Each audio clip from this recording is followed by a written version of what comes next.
Hello दोस्तों, welcome to Raj IAS academy में आप सभी का मैं हार्दिक अभिनंदन करता हूं। आज मैं प्राचीन भारतीय इतिहास से संबंधित कुछ ऐसे प्रश्न के बारे में बताने जा रहा हूं।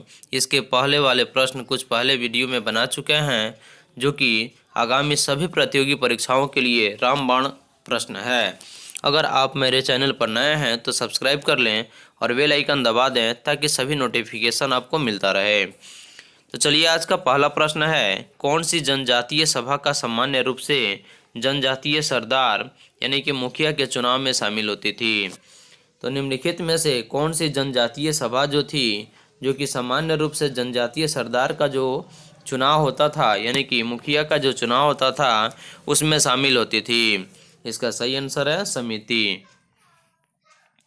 अगला प्रश्न है, सिंधु घाटी सभ्यता की लिपि कौन सी है? इसका सही आंसर है अज्ञात है, यानी कि सिंधु घाटी सभ्यता की जो लिपि थी उसके बारे में सही जानकारी नहीं मिलती है।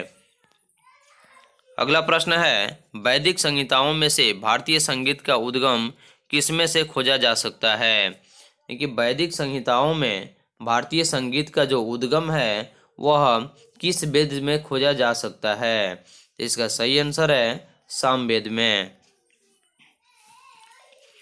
अगला प्रश्न है, उपनिषद शब्द का शाब्दिक अर्थ है यानी कि शाब्दिक रूप से क्या अर्थ होता है? इसका सही आंसर है पास बैठना, यानी कि उपनिषद शब्द का जो शाब्दिक अर्थ होता है वह है पास बैठना। अगला प्रश्न है, सिंधु घाटी सभ्यता का गोदी यानी कि बड़ा लोथल कहाँ स्थित है? यानी सिंधु घाटी सभ्यता का जो गोदी है यानी कि बड़ा स्थल जो है वह कहाँ स्थित है? इसका सही आंसर है गुजरात में। अगला प्रश्न है, आर्यन जनजातियों की प्राचीनतम बस्ती कहाँ है? यानी कि आर्यन जो जनजाति थे उनकी प्राचीन बस्ती जो है वह कहाँ है? इसका सही आंसर है सप्त सिंधु में। अगला प्रश्न है, सिंधु अर्थव्यवस्था की ताकत क्या थी? इसका सही आंसर है कृषि, क्योंकि सिंधु सभ्यता के जो लोग थे वे कृषि किया करते थे, जिसकी वजह से सिंधु अर्थव्यवस्था जो थी वह कृषि पर ही आश्रित थी। इसलिए कृषि को ही सिंधु घाटी सभ्यता की अर्थव्यवस्था की रीढ़ मानी जाती थी।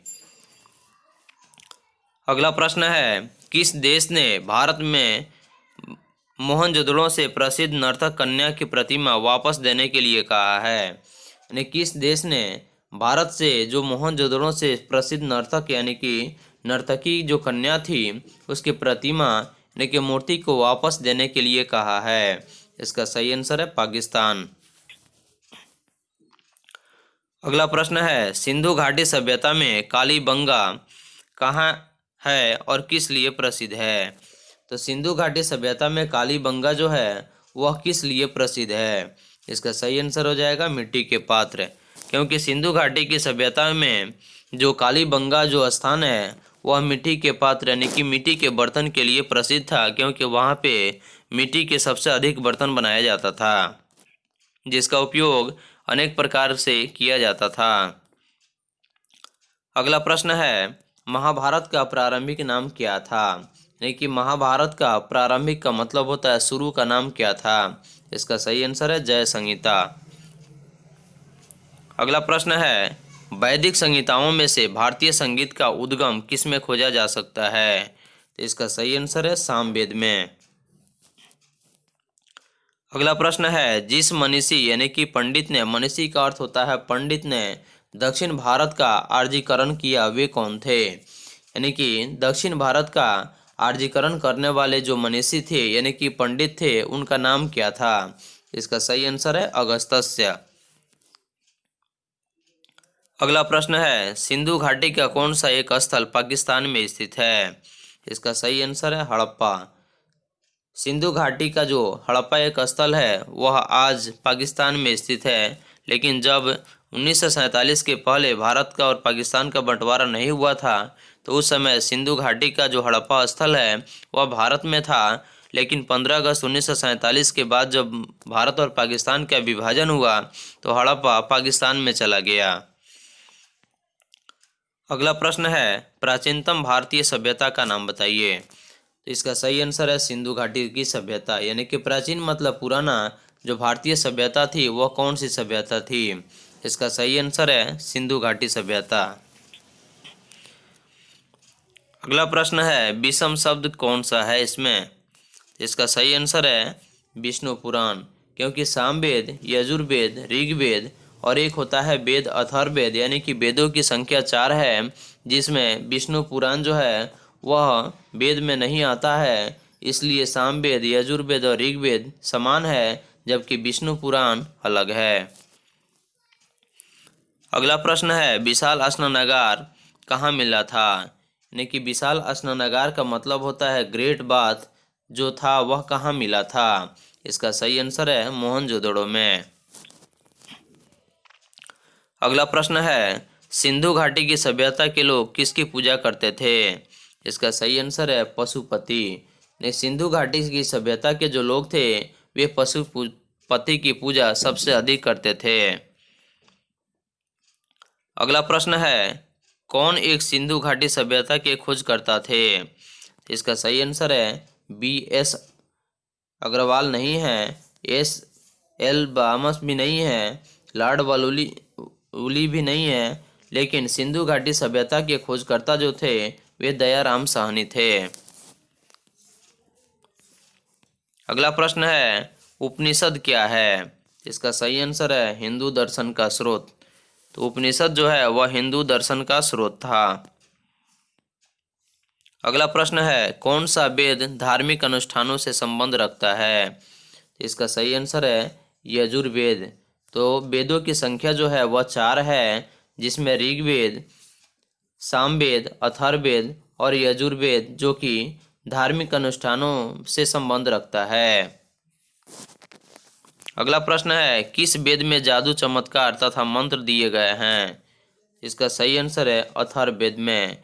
क्योंकि अथर्ववेद में ही सबसे अधिक जादू टोना की जानकारी मिलती है, इसलिए जादू, चमत्कार तथा मंत्र जो दिया गया है वह अथर्ववेद में दिया गया है।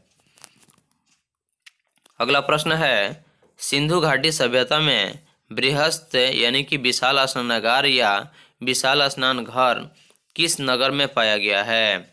इसका सही आंसर है मोहनजोदड़ो। अगला प्रश्न है सिंधु घाटी सभ्यता में धौलावीरा किसके लिए प्रसिद्ध है? तो सिंधु घाटी सभ्यता में धौलावीरा जो है वह किस लिए प्रसिद्ध है? इसका सही आंसर हो जाएगा जल संरक्षण के लिए। क्योंकि सिंधु घाटी सभ्यता में धौलावीरा के माध्यम से ही जल का संरक्षण किया जाता था, जिसका उपयोग घर के अनेक कामों में किया जाता था। अगला प्रश्न है ऋग्वेद में सबसे प्रमुख देवता कौन है? इसका सही आंसर हो जाएगा इंद्र। तो ऋग्वेद में सबसे प्रमुख जो देवता है वे इंद्र को कहा जाता है। अगला प्रश्न है गौतम बुद्ध ने महापरिनिर्वाण कहाँ लिया था? इसका सही आंसर है कुशीनगर में। तो महात्मा बुद्ध ने महापरिनिर्वाण यानी कि मृत्यु इनकी जो हुई थी वह कुशीनगर में हुई थी, जो कि उत्तर प्रदेश में स्थित है। अगला प्रश्न है मोहनजोदड़ो और हड़प्पा के अवशेष संकेत देते हैं कि ये शानदार और योजनागत अच्छी तरह से बनाई गई थी। कौन सा स्थान? इसका सही आंसर है व्यापारिक नगर। तो सिंधु घाटी के पहले यानी कि हड़प्पा और मोहनजोदड़ो के अवशेष जो संकेत दिए हैं उसे पता चलता है कि व्यापारिक नगर जो था वह शानदार और योजनाबद्ध तरीकों से सजाई गई थी, यानी कि बनाई गई थी। अगला प्रश्न है वैदिक काल में 8 प्रकार के विवाह प्रचलित थे, जिसमें कौन सा प्रेम विवाह था? इसका सही आंसर है गंधर्व विवाह। तो वैदिक काल में जो विवाह होते थे वे 8 प्रकार से प्रचलित थे, और उसमें प्रेम विवाह जो था वह गंधर्व विवाह कहा जाता था। अगला प्रश्न है सिंधु घाटी सभ्यता में लोथल किसके लिए प्रसिद्ध था? इसका सही आंसर है बंदरगाह के लिए। क्योंकि सिंधु घाटी सभ्यता में लोथल जो था वह बंदरगाह के लिए प्रसिद्ध थे, और बंदरगाह का मतलब होता है समुद्र के किनारे का वह स्थल जहाँ पे जहाज का ठहराव होता है। अगला प्रश्न है निम्नलिखित में से कौन सा वेद बैतरेयी का भाग नहीं है? इसका सही आंसर हो जाएगा अथर्ववेद। अगला प्रश्न है, हड़प्पाई स्थल यानी कि मंडा किस नदी के किनारे स्थित था? तो हड़प्पाई स्थल जो मंडा था वह किस नदी के किनारे स्थित था? इसका सही आंसर है चेनाब नदी के किनारे। अगला प्रश्न है, किस नदी के निकट ऋग्वेद सभ्यताएं सबसे अधिक स्थित थी?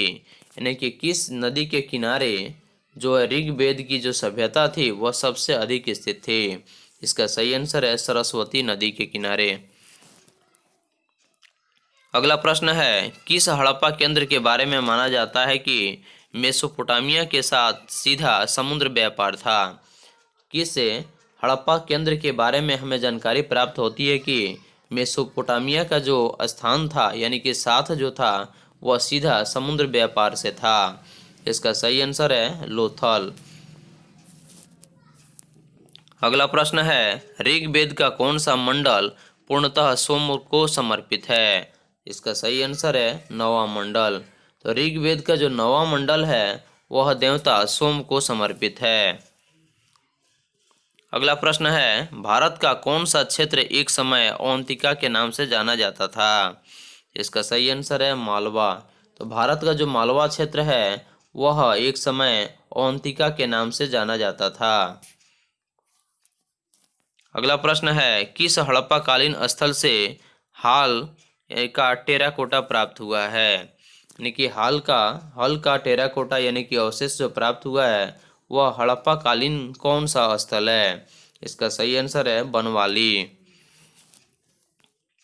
अगला प्रश्न है, वह शासक कौन था जिसने राज सिंहासन पर बैठने के लिए अपने पिता बिंबिसार की हत्या कर दी थी?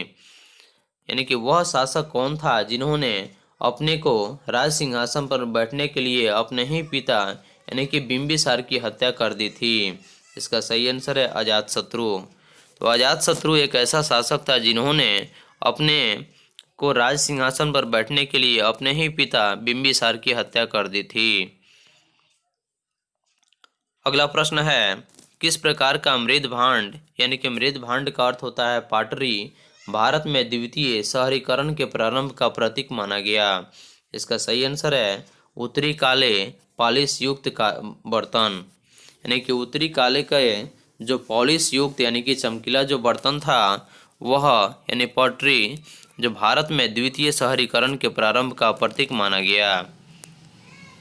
अगला प्रश्न है, राजस्थान में माउंट आबू पर दिलवाड़ा मंदिरों का निर्माण किस धर्म के अनुयायियों द्वारा किया गया था? यानी कि राजस्थान में माउंट आबू पर दिलवाड़ा मंदिरों का निर्माण किस धर्म के अनुयायियों द्वारा किया गया था? इसका सही आंसर है जैन धर्म। अगला प्रश्न है, जैनियों के पहले तीर्थकार कौन थे? इसका सही आंसर है ऋषभ। तो जैन धर्म के जो प्रथम तीर्थकार थे वे ऋषभ थे और जैन धर्म के 23वें तीर्थकार पार्श्वनाथ थे और अंत में 24वें तीर्थकार महावीर स्वामी थे। और जैन धर्म में महावीर स्वामी जो थे वे 24वें तीर्थकार के रूप में थे और उनकी मृत्यु हो जाने के बाद जैन धर्म दो भागों में विभाजित हो गया। पहला भाग श्वेतांबर और दूसरा भाग दिगंबर कहलाया। अगला प्रश्न है, त्रिपिटक किसका धार्मिक ग्रंथ है? इसका सही आंसर है बौद्धों का। तो त्रिपिटक जो है वह बौद्ध धर्म के अनुयायियों का एक धार्मिक ग्रंथ है। अगला प्रश्न है, महावीर की माता कौन थी? इसका सही आंसर है त्रिशला। तो महावीर की जो माता का नाम था वह त्रिशला था। अगला प्रश्न है, जैन धर्म का कौन सा त्रिरत्न नहीं है? इसका सही आंसर है सही दृष्टि। सही दृष्टि जो है वह जैन धर्म में त्रिरत्न नहीं है। अगला प्रश्न है, भगवान बुद्ध ने प्राण कहाँ त्यागे?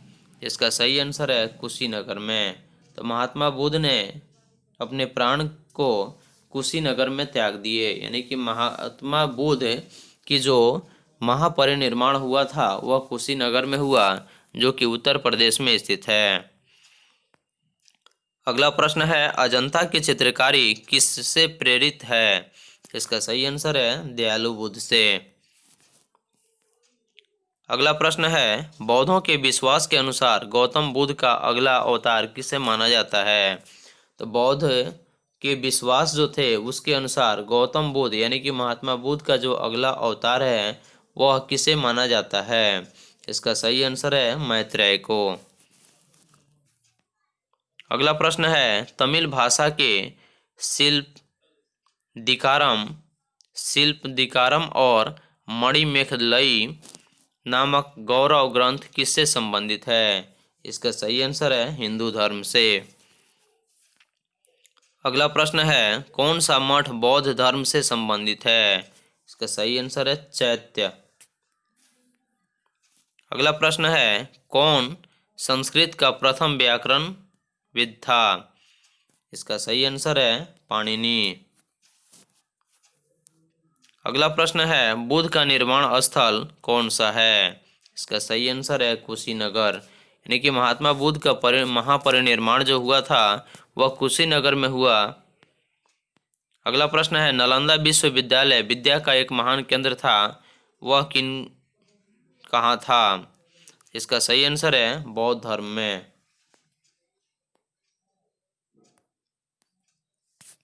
अगला प्रश्न है, मानव के दुखों के अंत के लिए अष्टांगिक मार्ग पथ का प्रतिपादन किसने किया? यानी कि मानव के दुखों के अंत करने के लिए यानी कि दुखों को दूर करने के लिए अष्टांगिक मार्ग यानी कि मार्ग का मतलब होता है रास्ता, पथ का प्रतिपादन किसने किया? इसका सही आंसर है गौतम बुद्ध। अगला प्रश्न है, गौतम बुद्ध कौन से गणराज्य के थे? इसका सही आंसर है शाक्य गणराज्य के। तो गौतम बुद्ध जो थे वे शाक्य गणराज्य के थे। अगला प्रश्न है, बौद्ध धर्म में बुलबुल का संबंध बुद्ध के जीवन की किस घटना के साथ है? इसका सही आंसर है जन्म। तो बुद्ध यानी महात्मा बुद्ध जो है वह बौद्ध धर्म के बुल का संबंध जो है वह महात्मा बुद्ध के जन्म की घटना से है। अगला प्रश्न है, बौद्ध धर्म ने समाज के दो वर्गों को अपने साथ जोड़कर एक महत्वपूर्ण प्रभाव छोड़ा, ये कौन वर्ग थे? तो बौद्ध धर्म ने अपने समाज को दो वर्गों में विभाजित किया, नहीं बल्कि समाज के दो वर्गों को एक साथ जोड़कर एक महत्वपूर्ण प्रभाव को छोड़ा, वे वर्ग कौन थे? इसका सही आंसर है स्त्रियां एवं शूद्र। यानी कि बौद्ध धर्म के पहले स्त्रियों एवं शूद्र की इज्जत नहीं की जाती थी और उन्हें लोग समाज में हीन दृष्टि से देखा करते थे, जिनको महात्मा बुद्ध ने अपने साथ जोड़कर एक महत्वपूर्ण प्रभाव छोड़ा। अगला प्रश्न है, बुद्ध किस वंश से संबंधित है? इसका सही आंसर है शाक्य वंश से। अगला प्रश्न है, बुद्ध का क्या अर्थ है? इसका सही आंसर है ज्ञान प्राप्त, यानी कि बुद्ध का अर्थ जो है वह ज्ञान की प्राप्ति है। अगला प्रश्न है, बुद्ध को प्रबोध कहाँ प्राप्त हुआ था? इसका सही आंसर है बोध गया में, जो कि बिहार में पड़ता है, और यहाँ महात्मा बुद्ध को सबसे पहले ज्ञान की प्राप्ति हुई थी।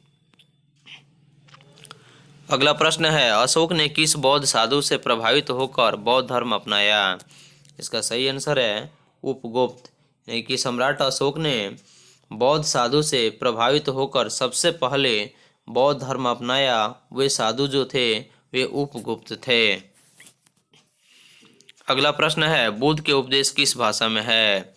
इसका सही आंसर है पाली भाषा में। अगला प्रश्न है, कौन सा एक भारत में लिखित सबसे बाद वाला बौद्ध धर्म का ग्रंथ है? इसका सही आंसर है वामसात पाकसिनी। अगला प्रश्न है, गौतम बुद्ध का जन्म स्थान कहाँ था? इसका सही आंसर है लुम्बिनी। अगला प्रश्न है, प्रारंभिक बौद्ध धर्म ग्रंथों की रचना किसमें पाई गई थी? इसका सही आंसर है पाली भाषा में, यानी कि प्रारंभिक बौद्ध धर्म का जो ग्रंथ की रचना हुई थी वह पाली भाषा में हुई थी। अगला प्रश्न है, बुद्ध ने अपना पहला उपदेश किसके डियर पार्क में दिया था? इसका सही आंसर है सारनाथ, यानी कि महात्मा बुद्ध ने अपना पहला उपदेश से सारनाथ में दिया था। अगला प्रश्न है, बुद्ध ने अपना प्रथम धर्म संदेश कहाँ पर दिया था? इसका सही आंसर है सारनाथ में। तो महात्मा बुद्ध ने सबसे पहले धर्म का संदेश जो दिए थे वे सारनाथ में दिए थे। अगला प्रश्न है, आजीवक संप्रदाय एक संप्रदाय था, यानी कि आजीवक जो संप्रदाय था वह किसका संप्रदाय था? इसका सही आंसर है बुद्ध का समसामयिक संप्रदाय था। अगला प्रश्न है, बौद्ध धर्म किन मतों पर विश्वास करते थे? इसका सही आंसर हो जाएगा ऑप्शन नंबर सी, यानी कि बौद्ध धर्म के लोग दुनिया दुखों से भरी है, यानी कि ऑप्शन ए भी सही है। और दूसरा, लोगों को दुख है उनकी इच्छाओं के कारण होती है, और यदि इच्छाओं पर काबू पा लिया जाए तो निर्वाण मिल सकता है। इसका सही आंसर हो जाएगा ऑप्शन नंबर सी। अगला प्रश्न है, अलेक्जेंडर और पोरस ने लड़ाई कब लड़ी थी? यानी कि अलेक्जेंडर का नाम जो था वह सिकंदर, और पोरस जो था वह लड़ाई कहाँ लड़ी थी? तो इसका सही आंसर है झेलम में। अगला प्रश्न है, सिकंदर महान का शिक्षक कौन था? इसका सही आंसर है अरस्तु। तो सिकंदर महान जो था उसका शिक्षक यानी कि मास्टर जो था वह अरस्तु था, और उसी के ज्ञान से उन्होंने ज्ञानित होकर शासन किया करता था। अगला प्रश्न है, उन स्तंभदार भवनों को क्या कहते हैं जिनमें बौद्ध भिक्षु पूजा करते हैं? इसका सही आंसर है चैत्य। अगला प्रश्न है, सिकंदर की मृत्यु के बाद उसके साम्राज्य का पूर्वी भाग किसके अधीन चला गया था? सिकंदर की मृत्यु के बाद उसका जो साम्राज्य था वह साम्राज्य का जो पूर्वी भाग था वह किसके अधीन चला गया था? इसका सही आंसर है सेल्यूकस निकेटर। अगला प्रश्न है, जैन साहित्य को क्या कहते हैं? इसका सही आंसर है अंग। तो जैन साहित्य को अंग कहते हैं।